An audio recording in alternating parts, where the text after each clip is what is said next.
Hello from Canada, and thank you very much for inviting me to be a virtual keynote speaker at your conference. My name is Dr. Ken Milne, and I'm the Chief of Staff at South Huron Hospital in Exeter, Canada. South Huron Hospital is known as the little hospital that does. Exeter is a small farming community of about 3,000 people. I'm also a professor at the University of Western Ontario, McMaster University, and the University of Waterloo. I'm the Research Director for Gateway Rural Research Health Institute, which is the first and only research institute focusing on rural medicine in Canada. I'm also the Vice Chair of the Ontario Medical Association Rural Medicine Section. And I've been doing research for 30 years now. Sounds impressive, doesn't it? But what I'm most proud of, and what I'm here today to talk about, is that I am a country doctor.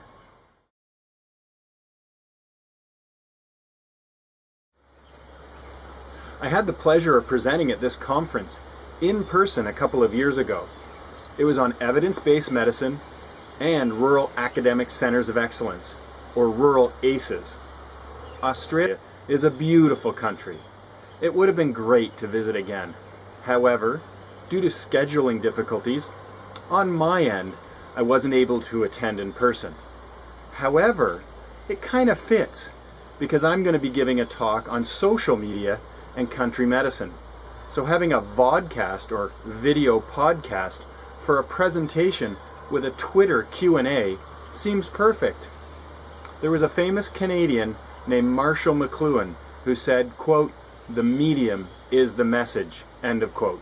So by doing this as a virtual keynote address, I hope to demonstrate the utility of social media, and the medium will be part of the message.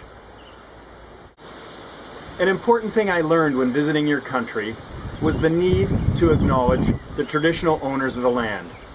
So before I go on in my presentation today, I'd like to take the time to acknowledge the traditional owners of the land we're meeting on today, even if for me it's virtual. The Kaurna people and elders, both past and present. So let's get started on this country medicine and social media talk. I want this presentation to be social, and I'm going to use media like I am already. I want everyone to have fun, but I also want them to learn a few points. What better way to kick off the presentation than showing a YouTube video of a dancing cow in a city. I hope you enjoy it. Moo! Moo! Moo! Moo! Moo! Moo! I like to moo! Moo! I like to moo! Moo! I like to moo! Moo! You like to moo! I like to moo! Moo! I like to moo! Moo! I like to moo! Moo! You like to moo! I like the sexy body. I like the way you move. I like the sexy body. You like the way I move. There are 5 things I would like to cover in my presentation today. 5 is my favorite number. Being a country doctor, 5 is what I can count on in one hand. So here are the 5 things we'll be going through today. First, we're going to define social media. 2, we're going to describe a knowledge translation problem. The third thing is I'm going to give you examples of social media. Fourth, I'm going to present a solution to this knowledge translation problem using social media. And number 5, my favorite, I'm going to announce a new exciting project that I'm going to be kicking off later this year. So I think it's important before we get too far along that we should define social media so we're all talking the same language and we're not speaking Australian or Canadian, eh? We want to all be speaking the same language. So for a definition of social media, and this is just one of them, quote, the means of interaction among people in which they create, share, exchange information and ideas in a virtual communities and networks. And I think the important parts are that you're exchanging amongst people. So you've got creative ideas, you're sharing and you're exchanging all this information. And the only difference between, traditional models is that it takes place in a virtual environment. And that's the difference. So hopefully we're all on the same page and speaking about social media in the same way.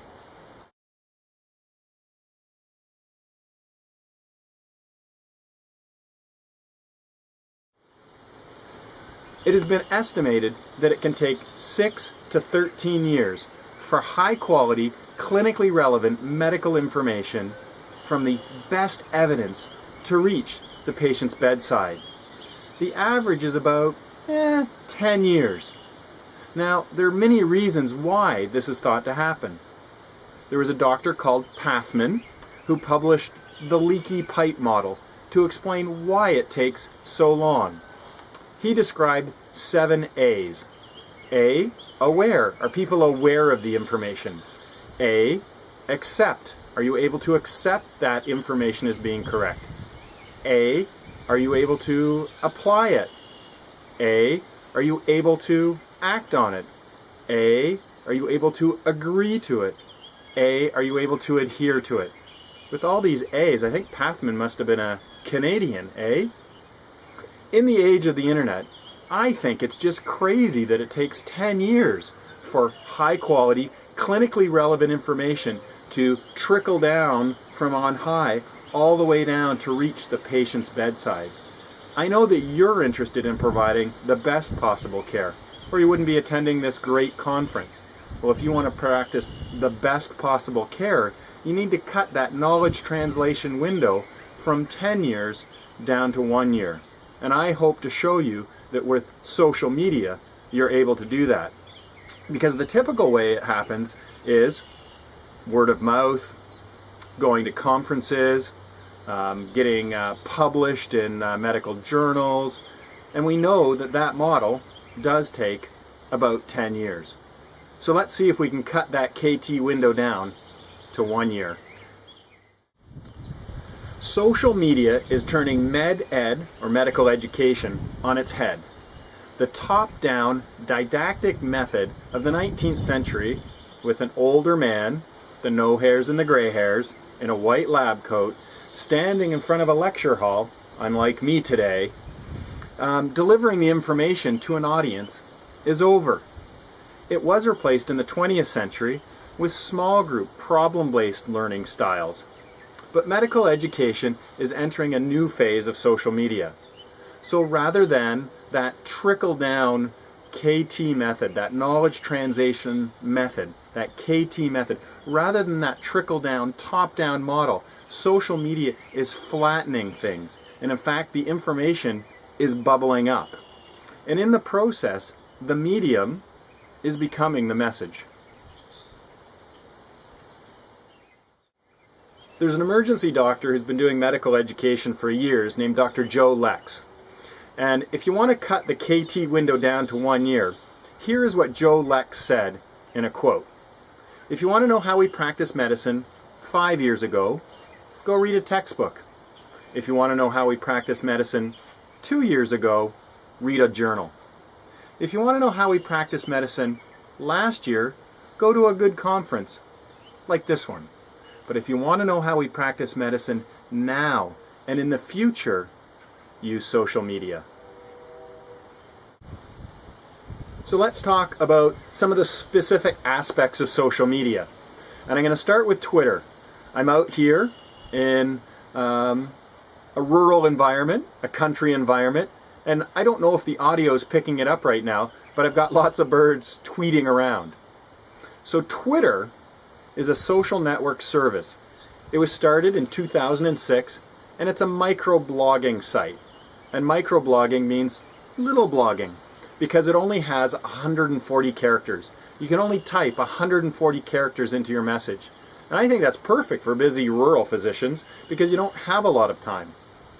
Now, there are 500 million users of Twitter as of 2012, and they use hashtags, which is that number sign, a hashtag to sort of tag information so you can aggregate it. Now, Justin Bieber, Canadian, has 35 million, and I can't say million without doing this for some reason, 35 million followers. Thank you, Austin Powers. Following him on Twitter. We're going to have a Q&A after this using the hashtag RDWA13. So you can participate in a conversation and make this interactive after my presentation. The next example of a social media pipeline would be Facebook. Now, it was a social media service that was started in 2004, so almost 10 years ago. Remember that knowledge translation window that I said was an average of 6 to 13, or sorry, a range of 6 to 13? So we're talking 10 years. It was started 9 years ago. So if you haven't got on Facebook yet, don't worry, there's still another year to get on Facebook. It has 1 billion users as of 2012, and it was started by Mark Zuckerberg. And it's a way to keep up with people, network with people, link with people, post video, post pictures, post comments, and share amongst people. If you want to get a better idea of what it's like and know more information about Facebook and social media, why don't you just watch the movie, The Social Network? It was excellent. So while people might be aware of Facebook and heard of Twitter or beyond Twitter, there's another social media thing that you can use called a meme. And I'm not sure everyone will know what a meme is. It's spelled M-E-M-E, and it was an idea, behavior, or style that spreads from person to person within a culture. And it was coined by Richard Dawkins, the author of TheSGEM, back in 1976. And he described this as, rather than genetic information being transmitted across from person to person, social behaviors and styles and ideas would be passed from person to person. I'm going to throw up a few memes for you to see about country medicine. I hope you like them. And then I'm going to throw up some memes I created just specifically for this conference. If a patient drops off a urine sample at your house, you might be a country doc. If the only CAT scan you can get has 4 legs, you might be a country doc. If your emergency department is known as a Level 1 tractor trauma center, you might be a country doc. And if patients routinely drop their pants in the grocery store for you to diagnose their rash, you might be a country doc. Now, I was told there was another famous country doc called Dr. Tony Lane Lloyd.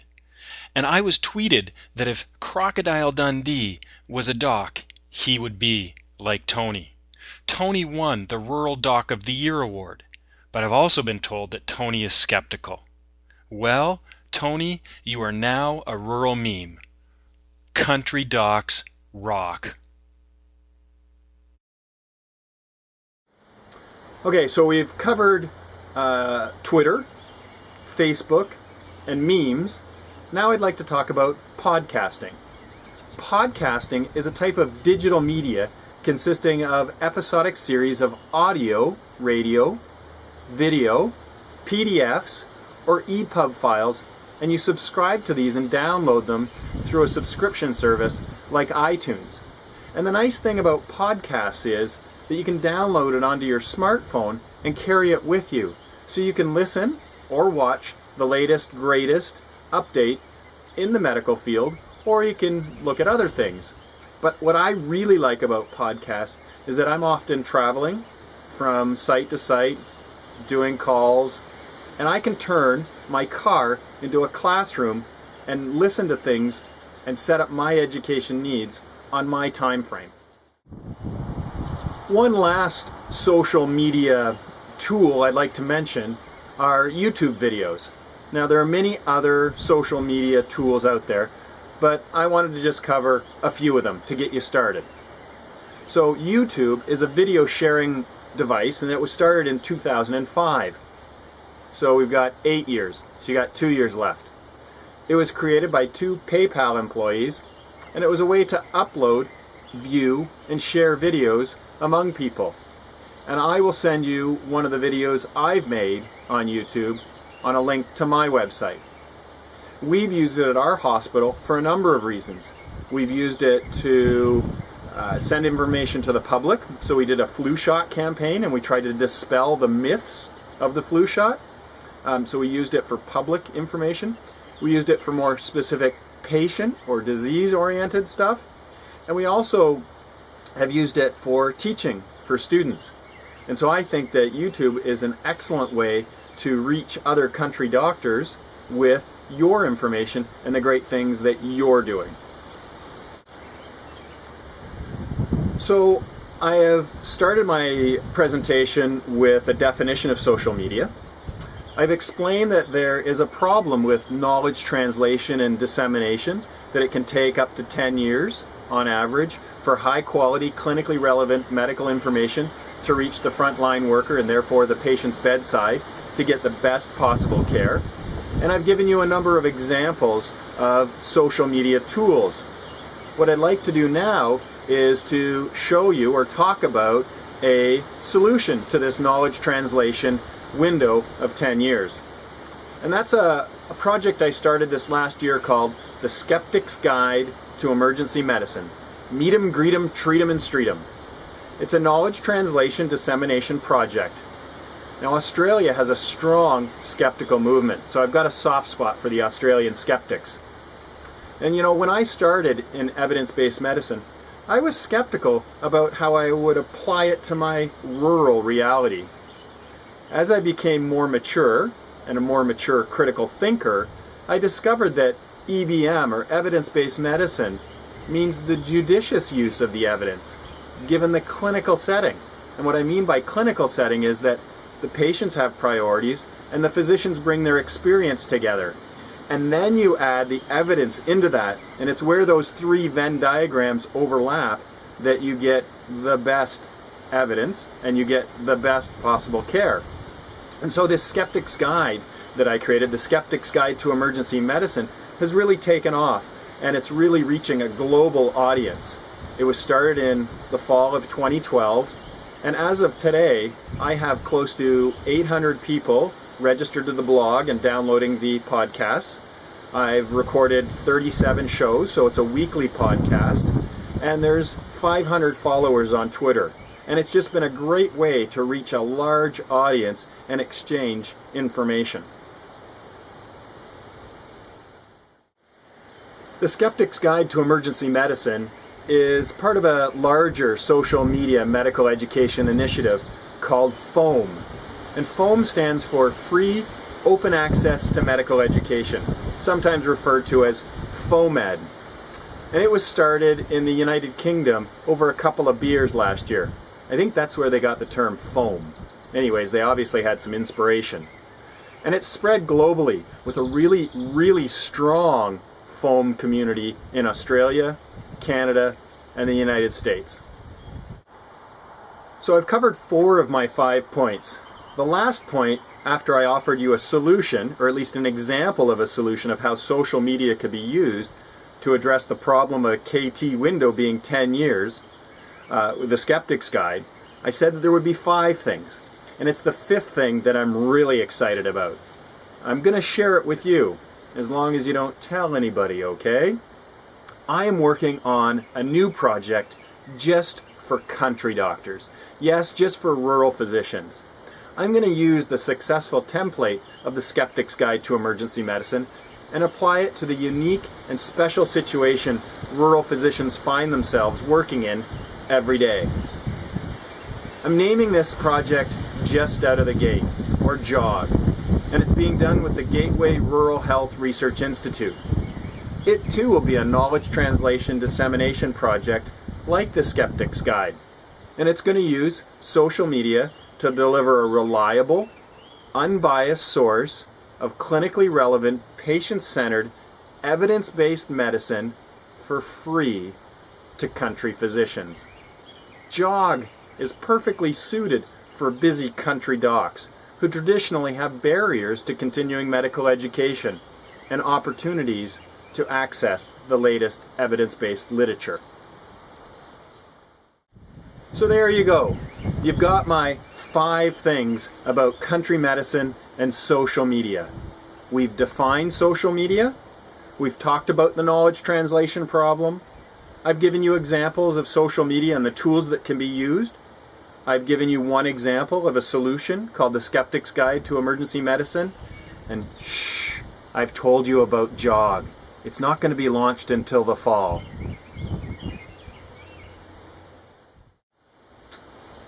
So I'd like to conclude my social media and country medicine presentation by asking you, once JOG is available, to download it on iTunes, like the JOG on Facebook, check out the YouTube videos we put up, and follow JOG on Twitter. Thank you very, very much for asking me to speak at the conference. This was a really unique way to do it through social media, and like I said, the medium is the message. So hopefully you've enjoyed it. You've had a good social time. I wish I could be there to have a few foams with you. And I look forward to the question and answer period that was going to take place immediately after the presentation. Thank you very much.